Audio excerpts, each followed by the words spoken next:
If you want to change the world, start off by making your bed. If you make your bed every morning, you will have accomplished the first task of the day.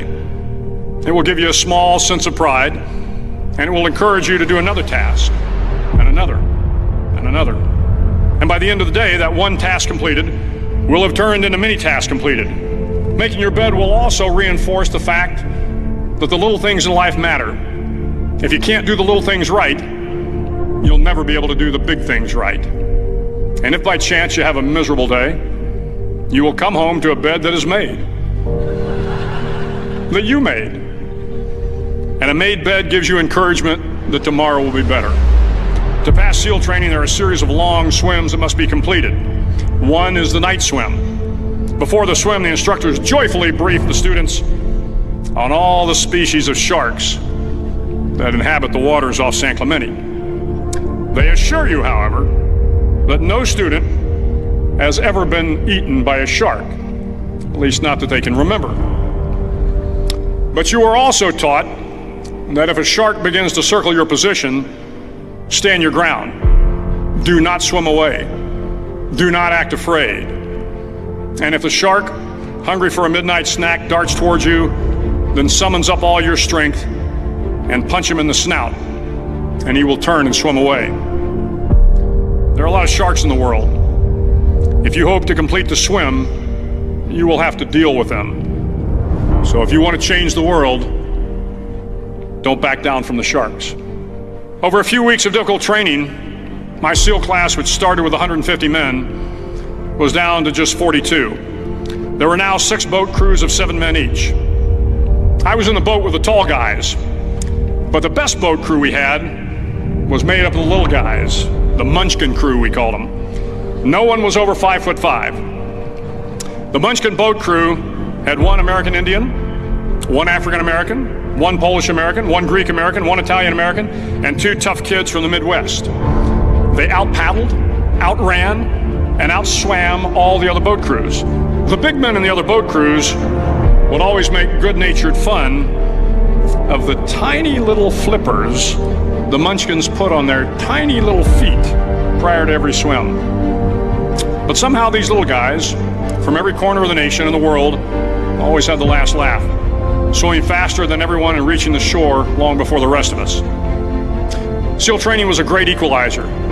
Nothing mattered but your will to succeed, not your color, not your ethnic background, not your education, not your social status. If you want to change the world, measure a person by the size of their heart, not by the size of their flippers. The 9th week of training is referred to as Hell Week. It is 6 days of no sleep, constant physical and mental harassment, and 1 special day at the Mud Flats. The Mud Flats are an area between San Diego and Tijuana where the water runs off and creates the Tijuana Sloughs, a swampy patch of terrain where the mud will engulf you. It is on Wednesday of Hell Week that you paddle down in the mud flats and spend the next 15 hours trying to survive the freezing cold, the howling wind, and the incessant pressure to quit from the instructors. As the sun began to set that Wednesday evening, my training class, having committed some egregious infraction of the rules, was ordered into the mud. The mud consumed each man till there was nothing visible but our heads. The instructors told us we could leave the mud if only 5 men would quit. Only 5 men, just 5 men, and we could get out of the oppressive cold. Looking around the mud flat, it was apparent that some students were about to give up. It was still over 8 hours till the sun came up. 8 more hours of bone-chilling cold. The chattering teeth and the shivering moans of the trainees were so loud, it was hard to hear anything. And then one voice began to echo through the night. One voice raised in song. The song was terribly out of tune, but sung with great enthusiasm. One voice became 2, and 2 became 3, and before long, everyone in the class was singing.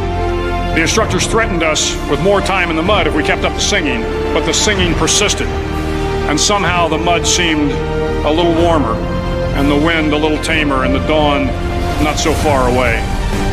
If I have learned anything in my time traveling the world, it is the power of hope. The power of one person, a Washington, a Lincoln, King, Mandela, and even a young girl from Pakistan, Malala. One person can change the world by giving people hope. So if you want to change the world, start each day with a task completed. Find someone to help you through life. Respect everyone. Know that life is not fair and that you will fail often. But if you take some risks, step up when the times are the toughest, face down the bullies, lift up the downtrodden, and never ever give up. If you do these things, the next generation and the generations that follow will live in a world far better than the one we have today. And what started here will indeed have changed the world for the better.